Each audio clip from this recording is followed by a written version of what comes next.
في تطور مفاجئ نقلت وكالة رويترز عن مصادر مقربة من أسرة رئيس الوزراء المصري السابق أحمد شفيق أن السلطات الإماراتية ألقت القبض على شفيق من منزله في أبو ظبي. وذكرت المصادر ذاتها أن السلطات الإماراتية ترتب إجراءات ترحيله إلى مصر.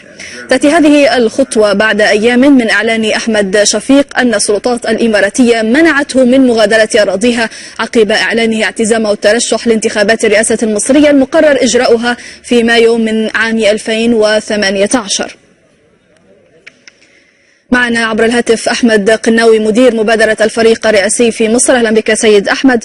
قبل أيام قليلة كانت الإمارات صرحت عبر وزير الدولة للشؤون الخارجية أنور قرقاش أن شفيق هو حر في مغادرة البلاد متى شاء. لماذا تم اعتقاله الآن ولماذا سيتم ترحيله؟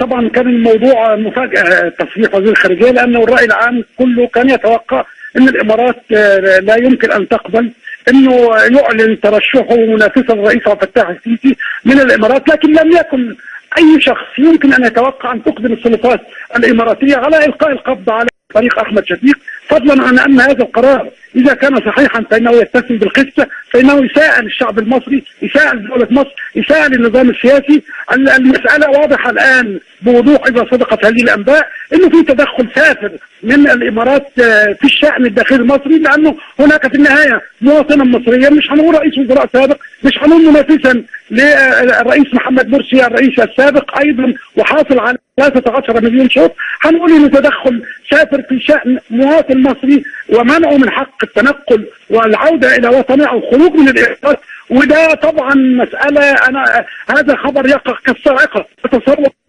الشعب المصري حتى المختلفين مع الفريق احمد شفيق الان لا اعتقد ان مصريا واحدا يمكن ان يقبل ان تحتجز الامارات العربية المتحدة مواطنا مصريا، فضلا عن ان يكون هذا المواطن قد اعلن عن نيته لخوض الانتخابات الرئاسية في مواجهة الفريق سيد أحمد عبد الفتاح السيسي.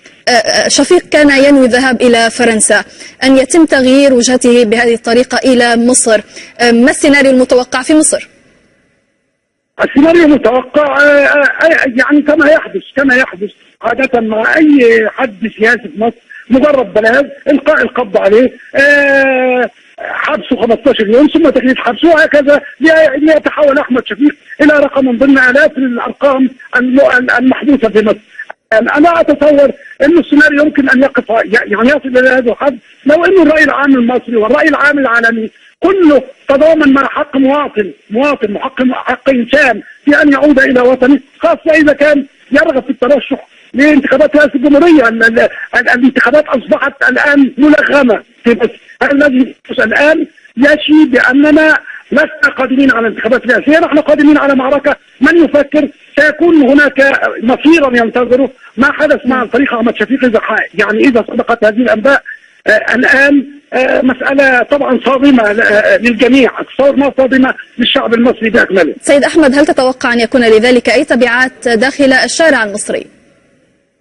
أتوقع أن الفريق أحمد شفيق مرشحا رئاسيا قادما في مواجهة الرئيس عبد الفتاح السيسي أيا ما كانت التفاصيل. هو الآن مرشحا برغبة جماهيرية واسعة للذين ضرروا من هذا الإجراء الذي اتخذته الإمارات، والذين انصفوا انضموا إلى خانة المتعاطفين مع مواطن المصري، مع الفريق أحمد شفيق رئيس الوزراء السابق والمنافس الأساسي في الانتخابات الرئاسية الأخيرة، واللي كان يعتبر حل وسط في التغيير سلمي آمن لمصر في المرحلة الحالية.